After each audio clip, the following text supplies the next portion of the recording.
Les choses de la vie. S'en remettre. Se remettre d'une rupture. Je t'en parle souvent parce que ça t'intéresse aussi de savoir. Et tu sais que je vais pas par quatre chemins, tu sais que je vais pas te mentir, je vais dire la vérité. Il y a que le temps qui cicatrise les blessures. Il y a que le temps qui fera son œuvre. Tu peux avoir la plus belle des histoires, la plus passionnante, la plus brûlante. Et qu'importe si ça n'a duré qu'un week-end, une semaine, quelques mois, quelques années, plusieurs années, de très longues années.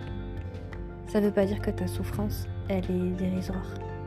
Tu peux souffrir avec une relation qui a duré seulement 2 ou 3 mois, tout comme tu peux souffrir d'une relation qui a duré 5 ans, 10 ans. Mais ça veut pas dire que il faut la sous-estimer. Il y a que toi qui ressens en cet instant-là la douleur que ça peut être. Il y a que toi qui peux te dire je vais mettre de côté ma douleur. Parce que, je te le dis, c'est comme pour un deuil. Enfin, c'est un deuil d'une relation.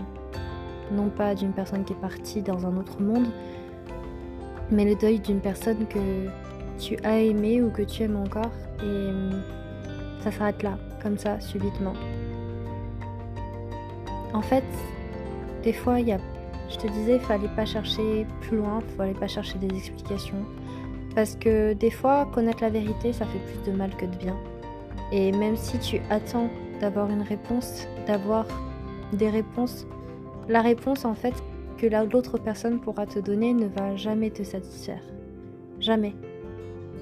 Parce que tu te seras fait des illusions, tu te seras forgé des idées et en fait tu voudras entendre uniquement la version que toi tu t'es faite et pas celle de l'autre.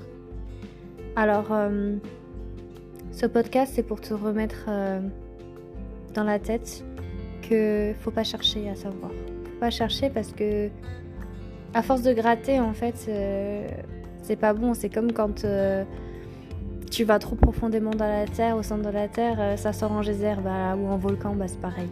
En fait tu serais trop déçu de savoir la vérité. Ça fait mal parce que des fois c'est pour de simples broutilles, ça peut être pour des bêtises, mais ça peut être beaucoup plus profond que ça.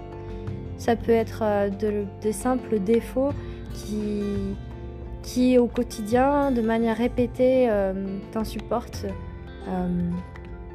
Ça peut être des mots, ça peut être des manières de parler, de dire des choses, de se comporter, de réagir qui peuvent insupporter. Ça peut être tout simplement la vie au quotidien, de se dire que ah non, ça va pas marcher avec telle ou telle personne parce qu'en fait on fonctionne pas de la même façon.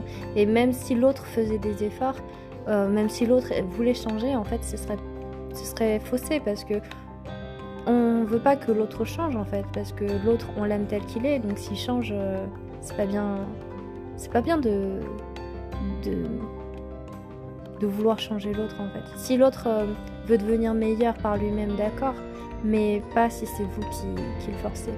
Et ça peut être des choses comme ça peut être des maniaqueries, ça peut être des obsessions, des tocs, ça peut être une manière de vivre, ça peut être une philosophie de vivre aussi complètement différente, ça peut être des conditions de vie aussi, ça peut être tout simplement les projets à deux, parce que vivre une vie de couple, c'est parfois partager le même toit. Y en a qui vivent séparément et ça marche très bien. Mais pour d'autres, en fait, c'est vivre tous les jours sous le même toit. Y en a, ça va être juste se voir de temps en temps, se voir une fois par mois, se voir uniquement pendant les vacances, se voir quand c'est possible. Mais quand la dépendance... parfois, il y a une dépendance affective qui fait que... dépendance sentimentale aussi, qui fait que en fait, vous avez besoin de passer H24 du temps avec cette personne et vous savez pertinemment que cette personne ne pourra pas passer son temps avec vous en fait. Si la personne, vous savez qu'elle ne sera pas prête, par exemple, à tout quitter pour vous, à venir dans votre ville, dans votre région, vivre au quotidien avec vous en fait, alors c'est que c'est pas la bonne personne en fait. Et posez-vous aussi la même question, est-ce que ce serait réciproque ? Et parfois, ça ne peut pas être réciproque parce que quelqu'un a un métier, quelqu'un ne peut pas bouger, et c'est à vous en fait de faire la démarche. Et moi personnellement, je m'étais toujours dit, je suis capable d'aller vers les autres, mais c'est à l'autre de venir vers moi. Et c'est quand j'ai compris que finalement, c'était pas comme ça qu'il fallait que ça fonctionne. Que je suis pas quelqu'un vers qui on doit aller, mais c'est moi qui vais vers l'autre en fait. Et, euh, et c'est pour vous donner cet exemple-là de se dire, bah voilà, réfléchissez vraiment à ce que vous voulez, parce que c'est ce qui va déterminer la relation que vous voulez vivre. C'est pas parce que vous vivez une histoire passionnante, que vous aimez tellement l'autre que vous pouvez vous épanouir. En fait, des fois, aimer fait souffrir, aimer en fait peut être toxique. Et, euh, et il faut savoir se rendre compte de ça, de se rendre compte que ce n'est pas la bonne personne pour vous et que vous devez vous éloigner pour votre bien et trouver quelqu'un qui saura vous apaiser, qui saura être proche de vous ou loin, suivant vos besoins, qui saura vous comprendre, vous entendre, vous écouter, être là à chaque instant, pas forcément physiquement, mais à chaque instant mentalement. Je vais citer un exemple, je sais pas, quand j'ai toujours eu besoin, par exemple, d'avoir quelqu'un qui soit proche de moi, pas forcément physiquement, mais qui soit là, en fait, avec des messages, ou qui m'appelle, ou qui puisse me soutenir, voilà, mentalement.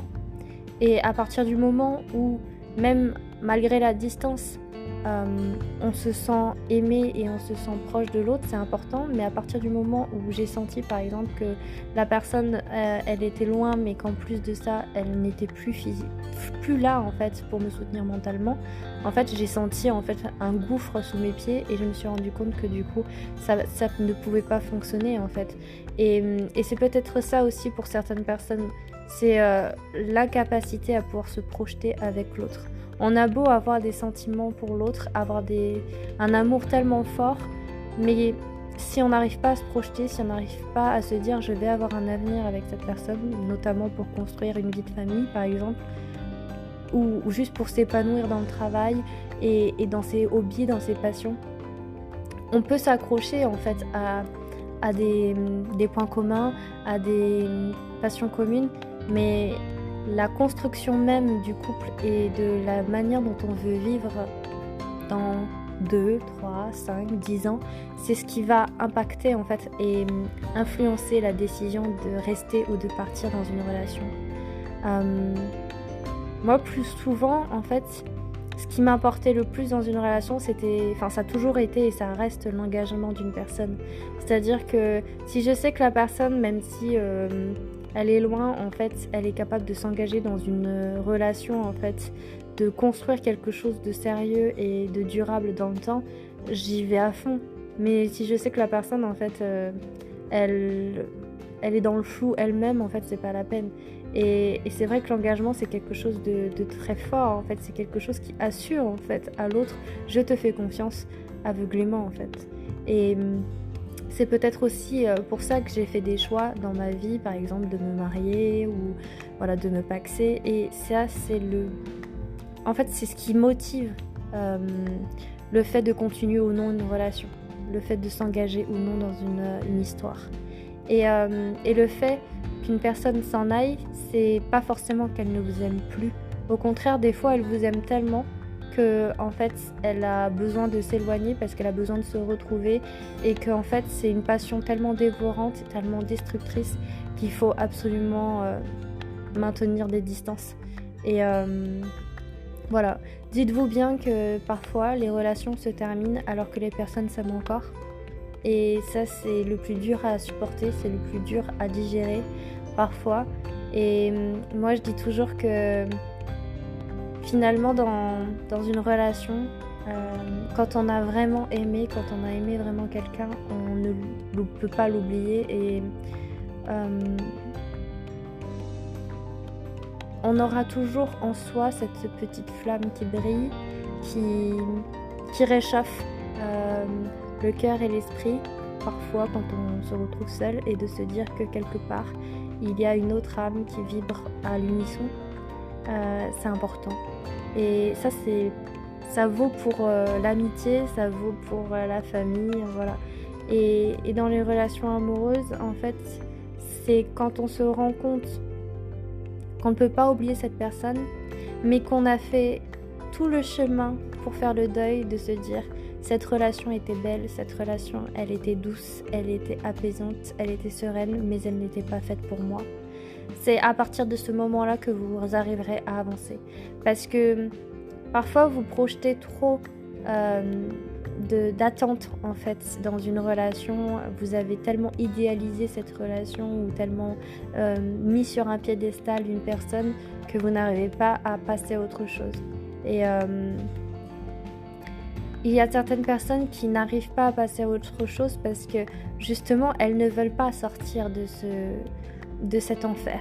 Il y a des personnes qui se complaisent aussi dans la souffrance et qui veulent se faire du mal, et ça c'est pas bon. Et même malgré les thérapies, elles n'arrivent pas à avancer parce que c'est un choix en fait, c'est un choix peut-être conscient ou inconscient, mais c'est un choix en fait de l'âme, du cœur, de l'esprit, en fait les trois ensemble qui disent que je ne veux pas oublier cette personne parce que pour moi c'était mon idéal.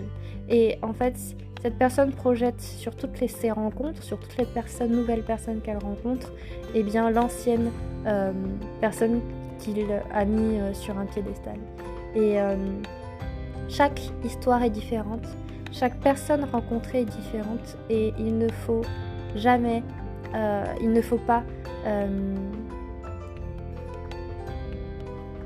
se leurrer, il ne faut pas projeter l'image d'un être aimé sur une autre personne, parce que ça c'est le pire qui puisse arriver, c'est-à-dire que vous ne prenez même pas en compte l'identité, la personnalité, le caractère unique de cette personne, et c'est comme vous l'effacez au profit d'une image irréelle en fait, d'une personne que vous projetez.